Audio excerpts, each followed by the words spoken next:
તો છોટાઉદેપુરમાં બાળકોના ભોજનમાં જીવાત નીકળી હોવાની ઘટના સામે આવી।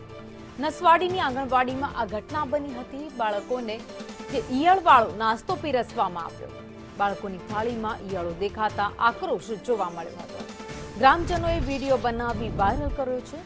શાળા પ્રવેશોત્સવ વચ્ચે ગંભીર બેદરકારીના દ્રશ્યો સામે આવ્યા। આઈસીડીએસ વિભાગની કામગીરી પર પણ હવે સવાલ ઉભા થયા છે।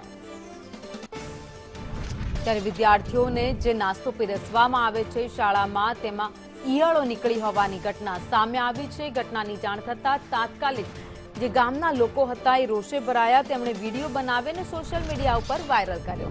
છોટાઉદેપુર આદિવાસી પટ્ટો છે જ્યાં નસવાડીમાં બાળકો શાળાએ જતા હોય છે ત્યાં તેમને નાસ્તો પીરસવામાં આવતો હોય છે। સરકારની યોજના છે એ અંતર્ગત તેમને બપોરનું જમવાનું, સાંજનો સવારનો નાસ્તો એમ પીરસવામાં આવતો હોય છે, પરંતુ કેવા પ્રકારનું કેટલી નબળી ગુણવત્તાવાળું જે જમવાનું છે એ બાળકોને આપવામાં આવે છે એ આ દ્રશ્યોમાં દેખાઈ રહ્યું છે।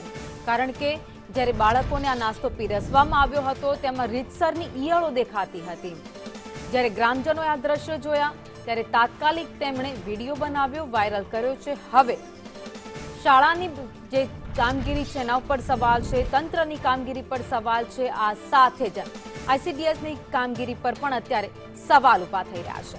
કારણ કે અત્યારે ઠેર ઠેર શાળા પ્રવેશોત્સવ ઉજવાઈ રહ્યો છે, મોટા મોટા તાઇફાઓ થઈ રહ્યા છે, પરંતુ બીજી બાજુ આ દ્રશ્યો તમે જુઓ છોટાઉદેપુરના નસવાડીના જ્યાં બાળકોને જે ખાવાનું પીરસવામાં આવે છે તેમાં પણ ઈયળો નીકળે છે।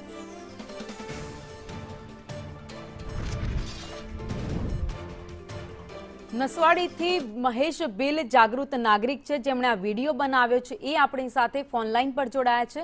મહેશભાઈ, આ વિડીયો તમે ક્યારે બનાવ્યો હતો અને એ વખતે શું હતું આ ભોજનમાં, શું જોયું તમે? જ્યારે બાળકો બાળ મંદિરેથી આવ્યા ડીશો લઈને ત્યારે એમાં મહિલાઓએ જોયું કે આ કેવું લઈને આવ્યા, તો ઈયળો વાળું છે। મહિલાએ બધો ભેગા મળીને હોબાળો મચાવ્યો, પછી અમને જાણ થઈ। આવું પહેલા થયું છે ક્યારે? અમને તો કાલે જ નજર ગઈ કહેવાય। મહેશભાઈ, આપ અમારી સાથે જોડાયા, આપનો આભાર। તો અત્યારે જે સ્થાનિક છે જેમણે આ વિડીયો બનાવ્યો તેમણે સંદેશ ન્યૂઝ સાથે વાતચીત કરીને તેમણે કહ્યું કે જ્યારે બાળકો નાસ્તો લઈને ઘરે આવ્યા ત્યારે ખબર પડી કે આમાં ઈયળો છે।